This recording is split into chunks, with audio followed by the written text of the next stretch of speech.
Have you ever made a costly mistake? Well, we did when we bought our first caravan. Welcome to our new 2025 Swift Base Camp caravan. And what I'm hoping to do over the next few videos is give you an insight of this wonderful caravan, but also one of the pitfalls that I came across due to lack of experience, maybe too much excitement, not doing the right research, and not looking at the logbook of my car. So about 12 months ago, I started watching YouTube videos on the Swift Base Camp, and the idea was, myself and my wife, we wanted to go around the country and experience different parts of the UK.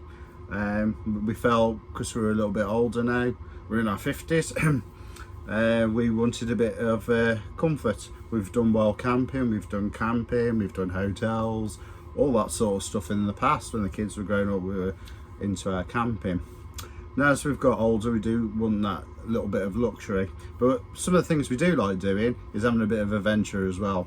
So we like to go out biking, we like to go out canoeing, we like to go out hiking. So coming across some YouTube videos when I started putting in and googling caravans, came across this Swift Base Camp, and watching the videos, it sort of ticked all the boxes what we were after. You can get your bikes into it, it's ideal for smaller cars, and it just gives us, some people describe this more as like a small camper van than as opposed to a caravan. As you can notice behind me, the door is at the rear, so this allows you to bring bikes in where the front seats are, and I'll do a tour of the whole van in and out, and I'll go through some of the pros and cons that we have found so far, and also maybe one or two little quality issues that I've come across. However, they are minor things. So at the moment we're sort of learning about this wonderful vehicle.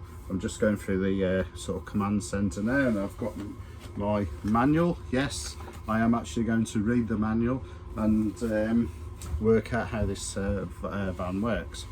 So one of the pitfalls that I came across in my excitement for buying a caravan was, when I looked at all the videos, when I did some research, I assumed, and to my, well, a costly mistake on my part, is I didn't really look into the car I was using to tow the caravan, and that turned out to be a costly mistake.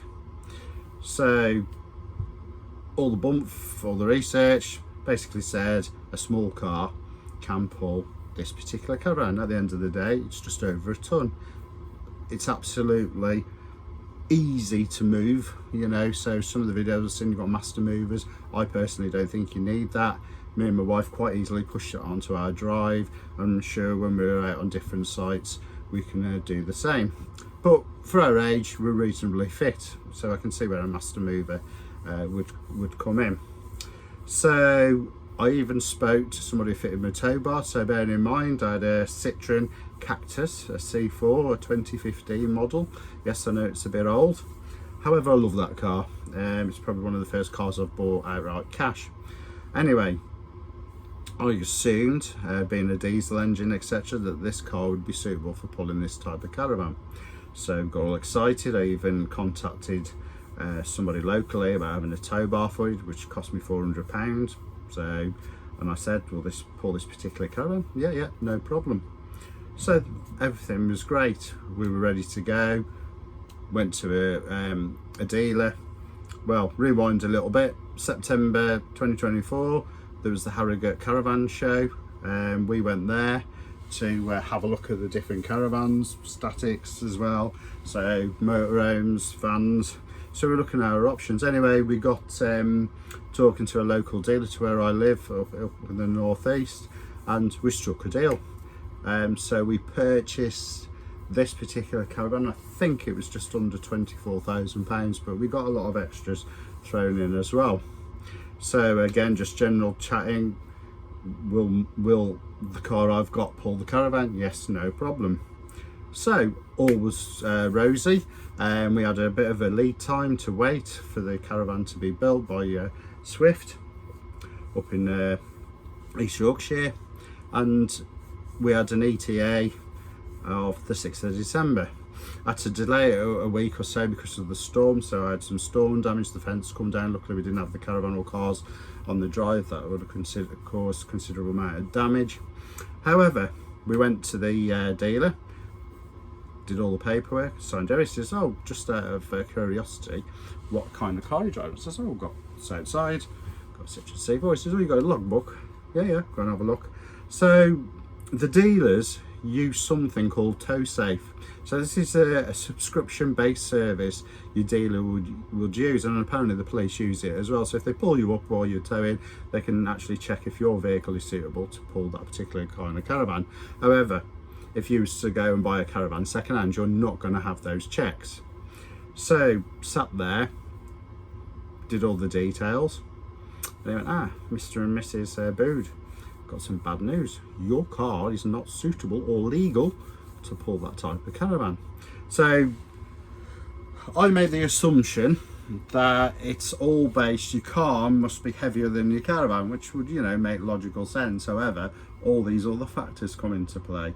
So they have the curb weight, your battery, your transmissions, a whole host of things that comes into play, goes into this software they use, and it basically, you want all the boxes to go green. Well, mine were nearly all red apart from one or two, so that was a big problem. So the dealer says, I cannot legally or morally allow you to go and tow the caravan. He says, I can't stop you doing it, however, it's not safe, and also it will cause you transmission problems, engine problems, etc, etc. So me and my wife sat there, and our faces just dropped. Our dreams were going up in smoke. So what do we do? Now we were faced with the prospect, we either lose our deposit or we look for another car. Now luckily for us, and I appreciate not everybody's in the same situation, is my wife inherited some money. Unfortunately her mum passed away from a stroke earlier this year, so we had a little bit of money, not a massive amount, just a little bit. It helped pay towards the caravan, and also we were also saving up to go to Singapore because my son's wife, her dad lives over there, so we were planning to do a family trip. So we were sat there and we're thinking, oh my god, what can we do? So my wife then suggested, why don't we go to the local car dealer and see if we can get a car. So we went up to a local car dealer. We had the caravan dealer on speed dial, and we basically looked for a car while reading out registrations, and I'm asking the dealer, will this car pull this caravan? Anyway, we found a Ford C-Max 2016, good condition, and it ticked all the boxes, made them to green. Now again, my logic would be, if your car is heavier than the caravan, you could pull it, and if the engine capacity was suitable, it could pull it. So my Cactus was a 1600 diesel, the car I've just bought is a 1400 diesel, yet it ticks all the boxes. Unfortunately, that oversight I had when looking, and I should have really checked the logbook, but in my excitement and it's a small car can pull it, not a problem, I didn't look in the logbook to see if my car could actually pull it. What I found out, Citroen on some of the diesels, to meet the emissions targets, they restrict the car. So my car could only pull 850 kilos, which is obviously below what this caravan is. Now that made it a band A in the UK for road tax, which made I was paying zero tax. However, my new car is band B, which means I pay at the moment currently is £20 a year tax. So it gives you that little bit, and you can actually tell when you drive the C-Max, it gives you that extra bit of power. So we made a decision. It was either we lose the caravan and all our dreams and everything else, and you know, would we get the opportunity again, you know? So it's one of those decisions, is, you know, should we take the punt and go for it, or should we lose 1,000 and keep the car? So we decided to change the car, and I think that is the right decision. We were in a position where we could do that because my wife inherited a small amount of money. I'm not saying everybody else is in that position, and it is a difficult decision. So really the moral of the story is do your own work correctly. I probably got bamboozled a little bit. I'm a novice. I've never owned a caravan. I have never towed anything in my life. I didn't have the first clue about what a vehicle should be or anything. Completely naive, complete rookie, schoolboy era, I suppose. So always check your logbook. Go to, if you are buying from a dealer, just check with the dealer. Get them to put it through this TowSafe app they use. It's a web-based thing. They pay about £1,000 a year for it, and get the right information, or it could be a costly mistake. And the other aspect is, even if you go and buy second hand and you go out on the road and the police decide to pull you over and do a check, you can get points and a fine or prosecuted for towing illegally. So it is well worth making sure you do those checks. As I say, I got probably over the last year, and the research I did, I researched could my car, but a lot of the information was old, and it was based on the car being heavier than the caravan itself and able to pull, and it turns out that wasn't quite correct. So going forward, I've got my car. I've now got to get a tow bar fit, so that's another £400 I've got to fork out. However, we've got this at home. I'm just going through all the manual. What I'm going to plan to do in future videos is basically go through the van, all the controls, the inside, the outside, what we got. This is the latest spec of the Swift Base Camp 2, so it's in this sort of blue, the decals outside. It's I think the other ones were like an orange base colour. It's very spacious. So again, I'll do some videos on the van itself, and when we do get towing, once I get my tow bar in the new year sorted, on how it tows, and then we'll be doing some adventures around the UK.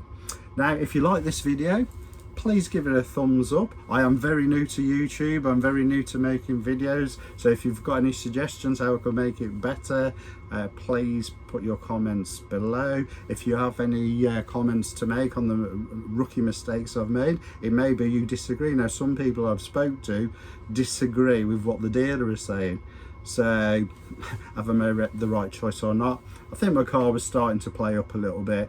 It was I drive automatics, and the gears weren't changing as they should, and it started to making a few groans and noises as cars do as they get older, a bit like myself as I get older, and my joints are all clicking and all the rest of it. However, I'm hoping that we can do some caravanning. We want to go up to Scotland, Wales, the Isle of Man, and then eventually when I get more confident at towing is get over to Europe as well. So please give a